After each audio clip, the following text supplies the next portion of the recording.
Karnataka Bandipur tiger റിസർവിൽ selfie എടുക്കുന്നതിനിടെ കാട്ടാന ആക്രമിച്ച സംഭവത്തിൽ ആനയെ പ്രകോപിപ്പിച്ച സഞ്ചാരിക്ക് പിഴ 25,000 രൂപയാണ് കർണാടക വനം വകുപ്പ് പിഴയിട്ടത്. ആനയുടെ ആക്രമണത്തിൽ ഇയാൾക്ക് പരിക്കേറ്റിരുന്നു. നിഖിൽ പ്രമേഷാണ് വാർത്തയുടെ വിവരങ്ങൾ വെച്ചത്. നിഖിൽ, ഈ ദൃശ്യങ്ങൾ എന്തായാലും ഇയാൾ കണ്ടിട്ടുണ്ടാവുമല്ലോ. ഈ ദൃശ്യങ്ങൾ കണ്ട അയാൾ 25,000 അല്ല, വേണമെങ്കിൽ 50,000 രൂപ പിഴ കൊടുക്കാൻ തയ്യാറാവും. കാര്യം അത്രത്തോളം തലനാരിഴക്കെന്ന് പറഞ്ഞാൽ പോരാ, അത്രത്തോളം കഷ്ടിച്ചുള്ള രക്ഷപ്പെടലായിരുന്നു. 25,000 രൂപ പിഴ ഒരു വലിയ പിഴയല്ല നിഖിൽ.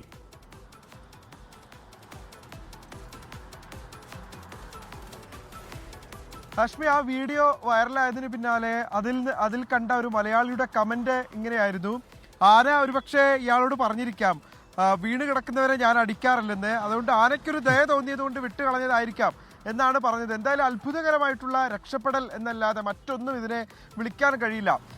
സംഭവിച്ചത് ഇതാണ്. അദ്ദേഹം തന്നെ എന്നൊരു വീഡിയോ വനവകുപ്പിന് നൽകുകയും അത് നമ്മൾ പുറത്തുവിടുകയൊക്കെ ചെയ്തിരുന്നു. അതിൽ തന്നെ പറയുന്നുണ്ട്, ഇദ്ദേഹം ഒരു ക്ഷേത്രത്തിൽ പോയി മടങ്ങി വരവേ ആനയെ കണ്ടപ്പോൾ ആനയ്ക്കൊപ്പം ഒരു സെൽഫി എടുത്ത് ഒരു റീലാക്കാം എന്ന് കരുതുകയും ആനയുടെ വളരെ അരികിലേക്ക് വരെ അദ്ദേഹം പോകുന്നുമുണ്ട്. പെട്ടെന്ന് ഈ മൊബൈൽ ഫോണും കയ്യിൽ പിടിച്ച് നിൽക്കുന്നത് കണ്ടപ്പോൾ ആന കരുതിയത് തന്നെ ആക്രമിക്കാൻ വരികയാണെന്നാണ്. തുടർന്ന് പ്രകോപിതനായ ആന ഇയാളെ ലക്ഷ്യം വിട്ട് തന്നെ ഇയാളുടെ പുറകെ ഓടുന്നതും ഒടുവിൽ ഇയാൾ ആനയുടെ കാലിനരികിലേക്ക് വീഴുന്നതും ഒക്കെ നമുക്ക് കാണാൻ കഴിയുന്നുണ്ട്. അപ്പോൾ ആന തന്നെ അത് ഉപേക്ഷിച്ച് മടങ്ങിപ്പോകുന്ന ഒരു കാഴ്ച കൂടിയാണ് കണ്ടത്. അപ്പോൾ എന്തുകൊണ്ടാണ് അങ്ങനെ മടങ്ങിപ്പോയതെന്നുള്ള കാര്യം അറിയില്ല. വളരെ അരഗന്റായി ഇയാളുടെ പുറകെ തന്നെ ആന പോകുന്നതാണ് നമുക്ക് കാണാൻ കഴിഞ്ഞത്. എന്തായാലും ഈ സംഭവവുമായി ബന്ധപ്പെട്ട് ഇത് നടന്ന ഉടനെ തന്നെ നേരിയ പരിക്കുകൾ ഉണ്ടായിരുന്നെങ്കിലും പ്രാഥമിക ചികിത്സ തേടി നേരെ മൈസൂരിലെ തന്റെ വീട്ടിലേക്ക് പോവുകയാണ് ഇദ്ദേഹം ചെയ്തത്.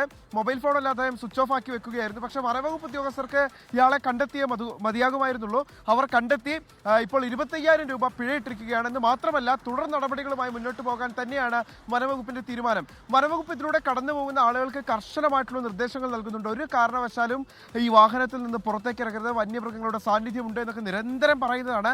അതിനെല്ലാം അവഗണിച്ചുകൊണ്ടാണ് ഇയാൾ ഈ ആനയുടെ ചിത്രങ്ങൾ എടുക്കാൻ പുറത്തേക്ക് ഇറങ്ങിയതും അപ്പോൾ ഇത്തരത്തിലുള്ള ദൗർഭാഗ്യകരമായിട്ടുള്ളൊരു സംഭവം ഉണ്ടാവുന്നതും. ഒരു പക്ഷേ ഈ ആന ഇയാളെ അവിടെ വെച്ച് ആക്രമിച്ച് കൊലപ്പെടുത്തുകയായിരുന്നു, അതിന് ഈ വലിയ സഞ്ചാരികൾ സാക്ഷ്യം വഹിക്കേണ്ടുന്ന ഒരു സാഹചര്യം ഉണ്ടാകുമായിരുന്നു. അതുകൊണ്ട് തന്നെ ഇനിയുള്ള സഞ്ചാരികൾക്കെങ്കിലും ഇതൊരു പാഠമാകണം എന്നുള്ള കാര്യം മുൻനിർത്തിക്കൊണ്ടാണ് വനവകുപ്പ് ഇപ്പോൾ കർശന നടപടികളുമായി മുന്നോട്ട് പോകുന്നത്. കർണാടക വനവകുപ്പ് തന്നെ അവരുടെ ഒഫീഷ്യൽ സോഷ്യൽ മീഡിയ അക്കൗണ്ടുകളിൽ ഇദ്ദേഹത്തിന്റെ ക്ഷമാപണവും ഇദ്ദേഹത്തിന് തെറ്റ് മനസ്സിലായി എന്ന് വിശദീകരിക്കുന്ന വീഡിയോവും ഇതിനോടകം തന്നെ പുറത്തുവിട്ടിട്ടുമുണ്ട്. ഹാഷ്മി. ഓക്കെ, നിഖിൽ പ്രമേഷാണ് വാർത്തയുടെ വിവരങ്ങൾ നൽകിയത്. ഈ വീഡിയോ ഉറപ്പായും കണ്ടുണ്ടാവണം. അത് കാണുമ്പോൾ എത്രത്തോളം അത്ഭുതകരമായ ആയുസിന്റെ ബലം എന്നൊക്കെ പറയുന്ന അക്ഷരാർത്ഥത്തിൽ അത് തന്നെയാണ്. ആന എന്തുകൊണ്ടും അങ്ങ് വേണ്ടെന്ന് വെച്ചാണ്. ഇനി വേണ്ടെന്ന് വെച്ചാൽ ആന തിരിച്ചു പോകുന്ന കൂട്ടത്തിൽ എങ്ങാനും ആ കാലം എല്ലാം എങ്ങാനും എവിടെയെങ്കിലും പറ്റിയിട്ടുണ്ടെങ്കിൽ ആ ആലോചിക്കാവുന്നേ ഉണ്ടായിരുന്നുള്ളൂ. ഈ പിഴയടയ്ക്കാൻ ഈ പറയുന്ന മനുഷ്യൻ ഉണ്ടാകുമായിരുന്നില്ല. അത്ഭുതകരമായ, അങ്ങേറ്റം അത്ഭുതകരമായ രക്ഷപ്പെടലാണ്. 25,000 രൂപ ഒരു വലിയ പിഴയാണ്. ഇനി ആ മനുഷ്യൻ സെൽഫി പോയിട്ട് ഫോൺ പോലും എടുക്കാൻ കൈകൊണ്ടെന്ന് പേടിക്കുന്ന രീതിയിലാണ് ദൃശ്യങ്ങൾ കയ്യിലുള്ളത്. ലോകത്തെവിടെയായാലും ഏത് സമയത്തും 24 വാർത്തകളും ഓഗ്മെന്റഡ് റിയാലിറ്റി പാക്കേജുകളും എക്സ്പ്ലെയിനറുകളും വിശദമായി കാണാൻ ഞങ്ങളുടെ യൂട്യൂബ് ചാനൽ നിങ്ങൾക്ക് സബ്സ്ക്രൈബ് ചെയ്യാം.